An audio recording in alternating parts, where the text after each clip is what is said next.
அக்கா நல்லா இருக்கீங்களா? ஏதோ இருக்காண்ணா. ஏதோ இருக்கீங்கிற வார்த்தையிலே நான் தெரிஞ்சுக்கிட்டேன். வீட்டுக்கார வெளியில பார்த்தேன், அவரோட கஷ்டத்தை சொன்னாரு. உங்களுக்கு வீடு தேடி வந்ததுக்கு என்ன காரணம்? உங்க 2 பிள்ளைங்களுக்காக. உங்க வீட்டுக்காரர் அன்னைக்கு சொன்ன சில விஷயங்கள்லாம் எனக்கு மனசு உடனே கஷ்டமா இருந்தது. அன்னாட சாப்பாடுக்கே ரொம்ப கஷ்டம் சார்.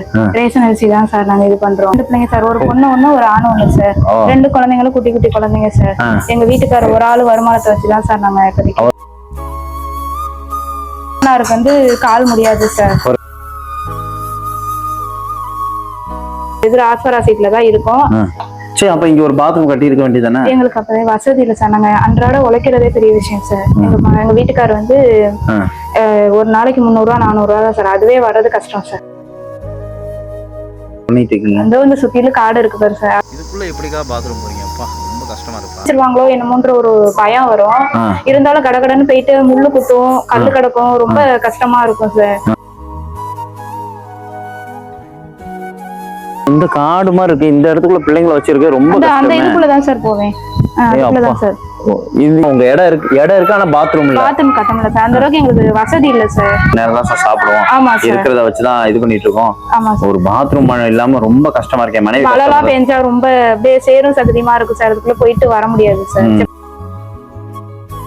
கொஞ்சம் பண்ணி கொடுத்தீங்கன்னா உதவியா இருக்கும் சார். கண்டிப்பா நான் உங்களை பார்க்க வந்தது அது என்னங்கறத பாக்குறதுக்காக தான் நான் வந்தது. எனக்காக இல்லைனாலும் என் குழந்தைங்களுக்காவது பண்ணி கொடுங்க சார். எங்க கணவருக்காகவும் எங்க மாமனாருக்காவது பண்ணி கொடுங்க சார். அவரால் ரொம்ப கால் முடியாதவர் சார். அவர் நம்ம கிட்ட இருந்து கொஞ்ச தூரம் நடந்து போறதே ரொம்ப கஷ்டம். கால் வலி வந்துரு சார். உட்காந்து அவங்களால அதிகமா. அவரையும் நீங்க தான் பாத்துக்கிறீங்க? அவங்களுக்கு சுத்தமா தெரியாது சார். எனக்கும் சுத்தமா தெரியாது, எங்க வீட்டுக்காருக்கும் சுத்தமா தெரியாது சார். ரேஷன் கார்டுக்கு இது பண்ணிட்டு இருந்தோம், அதுவும் வரவும் இல்ல.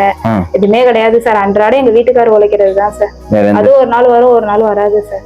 வந்து ஒரு 2 பேருக்கு பார்வை இல்லாம 2 குழந்தைங்க இந்த மாதிரி ஒரு பாத்ரூம் இல்லாம கஷ்டப்பட்டு இருக்கேங்கிறது ரொம்ப கஷ்டமா இருக்கு. மழை காலத்துல போயிட்டு வர்றதுதான் சார் ரொம்ப கஷ்டமா இருக்கும். அதனால கொஞ்சம் மழை காலத்துக்கு முன்னாடியே கொஞ்சம் செஞ்சு கொடுத்துருங்க சார். தாயா உங்களோட வேண்டுதல கண்டிப்பா காரணம் எவ்வளவு சீக்கிரம் முடியுமோ. ஏன்னா நீங்க தெரிஞ்சுக்கிறப்ப பணம் காசு வேணா எதுவுமே வேணா, எனக்கு பாத்ரூம் மட்டும் கட்டி கொடுத்தா போதும் சார். நாங்க இது எல்லாமே நான் இது பண்ணிக்குவேன் சார். சரி, கவலைப்படாதீங்க. கண்டிப்பாக உங்க வீட்டுக்காரர் வந்தா சொல்லுங்க. சரிங்க சார். நீங்க முதல்ல 2 நேரம் தான் சாப்பிடுறோம். அது இந்த குழந்தைங்களுக்கு வந்து ரேஷன் அரிசி தான் கொடுத்து சாப்பிடுவீங்களா? உடனே இந்தாங்க, இதுல மளிகை ஜாமான் எல்லாமே இருக்கு. சரியாக்கா? சரிங்க. அரிசி பருப்பு இதுல ஜாமான் இருக்கு. இந்தாங்க, இதுல பண உதவி இருக்கு. இந்த பண உதவி வச்சுக்கோங்க. குழந்தைங்களுக்கு என்ன தேவையோ நீங்க செய்யுங்க. உங்களோட தேவை என்னங்கிறத நான் தெரிஞ்சுக்கிட்டேன்.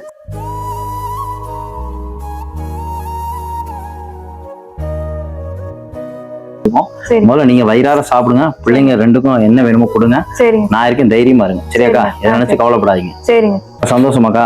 சந்தோஷம். நான் இவ்வளவு தூரம் என் வயிற்றுக்கு எல்லாத்துக்கும் என் பிள்ளைங்களுக்கு இது பண்ணிட்டீங்கன்னா, இது மாதிரி எனக்கு பாத்ரூம் கட்டி கொடுக்க மட்டும் செஞ்சு கொடுத்தீங்கன்னா ரொம்ப நன்றின்னா. உங்களுக்கு சாவுற அளவுக்கு நான் மறக்க மாட்டேன். பெரிய வார்த்தை வேணா, நீங்க நல்லா இருந்தா போதும். கண்டிப்பா உங்களுக்கு எவ்வளவு சீக்கிரம் செய்ய முடியுமோ செஞ்சு கொடுத்துறேன்க்கா. சரியாக்கா? சரிங்க.